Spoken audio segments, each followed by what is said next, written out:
ગુજરાત પ્રદેશ કોંગ્રેસ પ્રમુખ અમિત ચાવડા સાહેબ શ્રી મુકુંદ વાસનિકજી, ઉત્તર ઝોન પ્રભારી સુભાષિની યાદવજી, વિધાનસભા વિપક્ષ નેતા શ્રી ડોક્ટર તુષારભાઈ ચૌધરી, અરવલ્લી જિલ્લા કોંગ્રેસ સમિતિ પ્રમુખ રણુભાઈ બાયડ, માલપુરના પૂર્વ ધારાસભ્ય શ્રી જશુભાઈ પટેલ તેમજ પ્રદેશના અગ્રણીઓ, નેતાઓ તથા માલપુર કોંગ્રેસના આગેવાન કાર્યકરો, પૂર્વ સદસ્યો, તમામ સંગઠનના આગેવાનો, કાર્યકર ભાઈઓ અને બહેનો ઉપસ્થિત રહ્યા હતા. જનાક્રોશ રેલી સાબરકાંઠાથી લઈ અરવલ્લીના માલપુર ખાતે આવી પહોંચતા માલપુર કોંગ્રેસ સંગઠનના આગેવાનો દ્વારા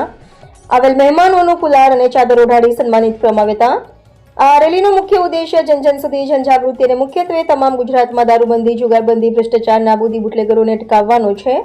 અને વર્તમાન સમયમાં ચોમાસામાં ખેડૂતોનો પાક નિષ્ફળ ગયો છે, જેથી કરીને ખેડૂતોને રાહત પેકેજ સાથે પાક નિષ્ફળ વીમા યોજનાનો સર્વે ખેડૂતોને લાભ મળે એ હેતુથી સાબરકાંઠાથી લઈને અરવલ્લી સુધી આ જનાક્રોશ રેલીનું આયોજન કરવામાં આવ્યું છે. ઉપરોક્ત તમામ મુદ્દાઓ પર વિસ્તૃત ચર્ચા કરવામાં આવી હતી અને દરેક મુદ્દાઓ પર વર્તમાન સરકાર સામે જવાબ માંગવા સક્ષમ બનવા પ્રેરણા આપી હતી અને કોંગ્રેસ પ્રદેશ પ્રમુખ દ્વારા નજીકના માર્કેટ આડ ઉપર પણ મગફળીના પાક નિષ્ફળ ગયેલાનું વેચાણ સમયે નિરીક્ષણ કરવામાં આવ્યું હતું. સમગ્ર ગુજરાતમાં ચાલી રહેલી તમામ મુદ્દાઓ પર વર્તમાન સરકાર સામે એકજૂટ થઈને અવાજ ઉઠાવવા અને તેમના